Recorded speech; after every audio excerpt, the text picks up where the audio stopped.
नमस्कार, न्यूज़कारिता देख रहे हैं आप। मैं आपके साथ इन दिनों शिक्षा क्षेत्र में काम कर रहे उद्भट विद्वानों के साथ चर्चा कर रहा है।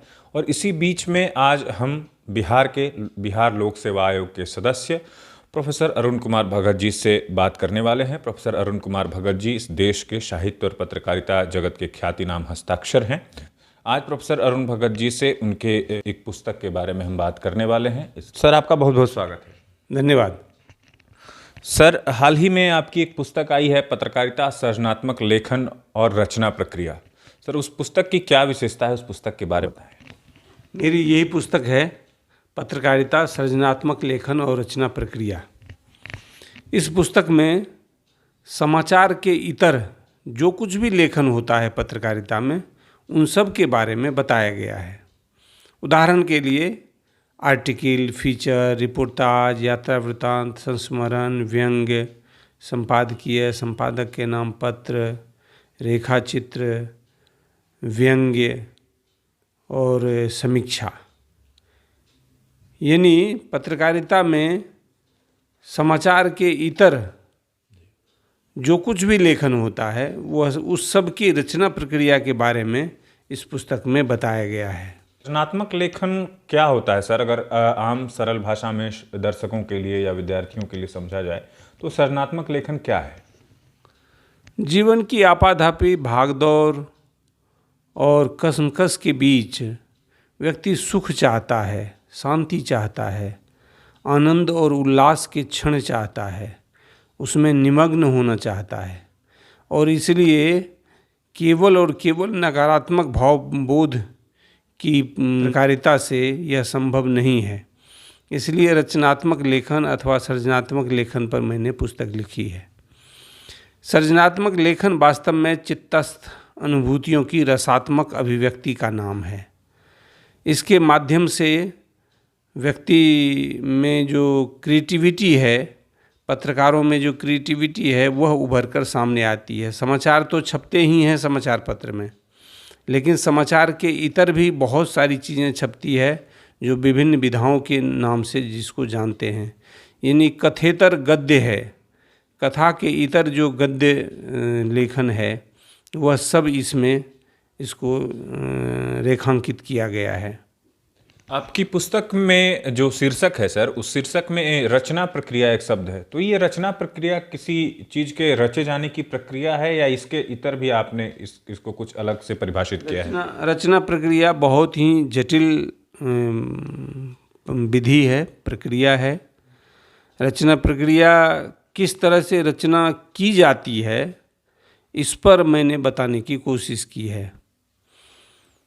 रचना किसी रचना के संदर्भ में भावबोध का जागरण होता है और वह भावबोध लंबे समय तक उसका गर्भस्थीकरण होता है और कभी किसी बेसमाल घड़ी में नवजात शिशु की तरह उत्पन्न हो जाता है। जिस तरह से कविता बेसमाल घड़ी में उभर कर सामने आ जाती है, उसी तरह से रचनात्मक लेखन की अन्य प्रक्रिया के अंतर्गत भी रचना उभर कर सामने आती है और लंबे समय तक मन और मस्तिष्क में उमरने घुमरने के बाद रचना जन्म लेती है। तो रचना जो जन्म लेती है और उसकी जो प्रक्रिया है वही रचना प्रक्रिया है वास्तव में। इसको मैंने विस्तार से इसमें बताने की कोशिश की है।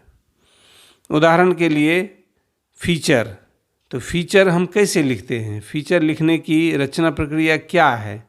फीचर के लिए भावबोध का जागरण होता है और भावबोध के जागरण के पश्चात उसकी चित्रात्मक विवेचना की जाती है। चित्रात्मक विवेचना के पश्चात अभिव्यंजना प्रवणता आती है और लालित्यपूर्ण भाषा शैली के माध्यम से फीचर लिखा जाता है।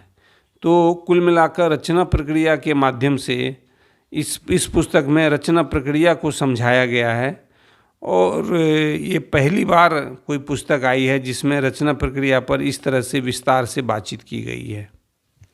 सर, ये पुस्तक विद्यार्थियों के लिए लाभकारी तो होगा ही, पर क्या यह पत्रकारों के लिए, चूँकि जो आमजन के लिए पत्रकारिता करते हैं सीधे तौर पर प्रिंट मीडिया, इलेक्ट्रॉनिक मीडिया में, क्या उनके लिए भी लाभकारी है?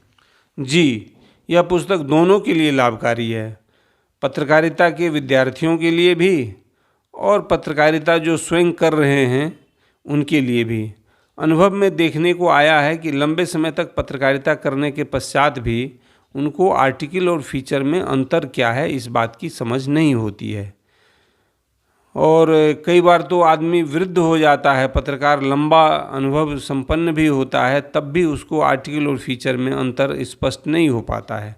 ऐसे लोगों के लिए भी यह पुस्तक उपयोगी है। प्रतियोगी परीक्षाओं के लिए जो तैयारी करते हैं, हिंदी साहित्य के जो विद्यार्थी हैं, ऐसे लोगों के लिए भी यह पुस्तक बहुत ही उपयोगी है।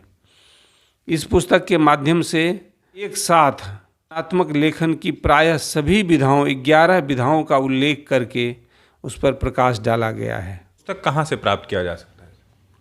यह पुस्तक अमेज़न पर उपलब्ध है। राष्ट्रीय पुस्तक न्यास भारत सरकार की ओर से इस पुस्तक का प्रकाशन हुआ है और दिल्ली में इसका लोकार्पण भी अभी हाल में ही संपन्न हुआ है। यह पुस्तक सैद्धांतिक समीक्षा की पुस्तक है। पहली बार इस तरह से सैद्धांतिक समीक्षा यानी आलोचना के मानदंडों को इसमें स्थापित करने की कोशिश की गई है और सैद्धांतिक समीक्षा इसके माध्यम से उभर कर सामने आई है। वर्तमान जो दौर है पत्रकारिता का, उसमें डिजिटल मीडिया के पत्रकार बहुत तायत मात्रा में दिखाई दे रहे हैं। तो डिजिटल मीडिया की जो पत्रकारिता हो रही है, उस दौर में आप एक शिक्षक हैं और पत्रकारिता के क्षेत्र में इस देश में बहुत बड़ा नाम है पत्रकारिता के शिक्षक के रूप में। सर, ये दौर कैसे देखते हैं डिजिटल मीडिया के पत्रकारों का? डिजिटल मीडिया के अंतर्गत सोशल मीडिया आता है। आपने बहुत अच्छे शब्द का प्रयोग किया है। वास्तव में डिजिटल मीडिया का ही प्रयोग होना चाहिए था। इसके लिए कुछ लोग न्यू मीडिया या सोशल मीडिया या अन्य मीडिया का उपयोग करते हैं। तो क्या मीडिया कभी अनसोशल भी होता है क्या? ऐसा नहीं है, मीडिया सोशल ही होता है। इसलिए डिजिटल मीडिया ही इसके लिए उपयुक्त शब्दावली है। डिजिटल मीडिया के माध्यम से पत्रकारिता हो रही है और अब पत्रकारिता का लोकतांत्रिकरण हो गया है इस मीडिया के माध्यम से। कहने का तात्पर्य यह कि लोकतांत्रिकरण हो गया है अब, अर्थात समाचार को अब किसी भी स्थिति में दबाया नहीं जा सकता है। यानी एक गेट कीपिंग नाम की जो व्यवस्था पहले थी, वह गेट कीपिंग नाम की व्यवस्था अब पूरी तरह से समाप्त हो गई है। सर, ये जो पुस्तक है, क्या डिजिटल मीडिया के पत्रकारों को भी पत्रकारिता समझने के लिए लाभकारी होगी? जी, डिजिटल मीडिया में पत्रकारिता करने वालों को, जैसे जो ब्लॉग लिखते हैं, जो फीचर लिखते हैं, डिजिटल मीडिया में केवल और केवल समाचार ही नहीं दिखाया जाता है, बल्कि क्रिएटिव राइटिंग की भी चीज़ें उसमें आती हैं डिजिटल मीडिया के अंतर्गत। तो जो समाचार के इतर जो कुछ भी लेखन है, जो भी मन भावन है, जो कुछ भी मन प्राणों को स्पर्श करने वाला लेखन है, वह उस लेखन को कैसे किया जा सकता है, उसकी सीख वास्तव में इस पुस्तक के माध्यम से मिलेगी।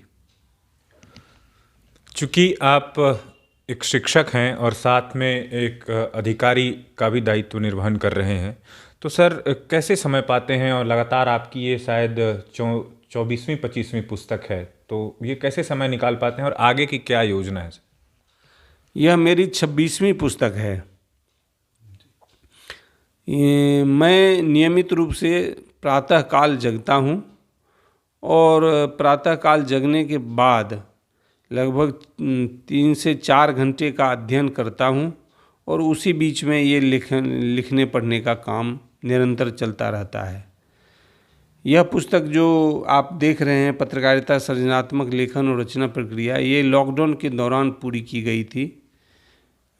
तब मेरे पास समय था लॉकडाउन के समय और जनजीवन पूरी तरह से स्तब्ध था और उसी बीच में यह रचना प्रक्रिया पर मेरे पास लिखने के लिए योजनाएं तो बहुत पहले थी, बहुत दिनों से योजना चल रही थी, लेकिन समय मिल गया था तो लॉकडाउन के दौरान मैंने ये पुस्तक बैठकर रखी है।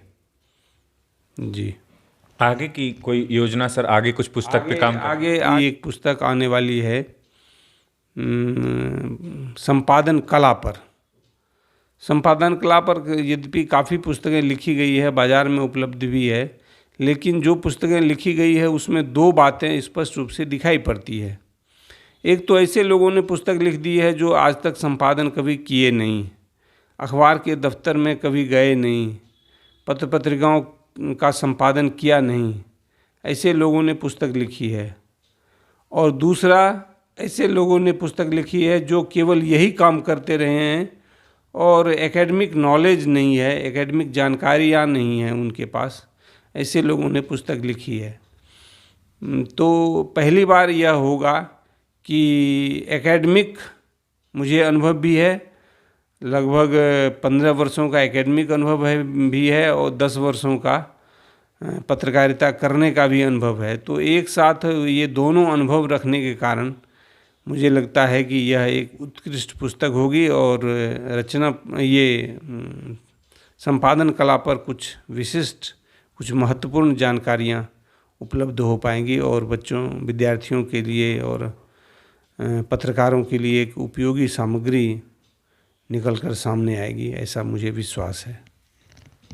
सर, आपका बहुत बहुत धन्यवाद। आप हमसे बातचीत करने के लिए जो समय निकाला है, इसके लिए आपका बहुत बहुत धन्यवाद सर।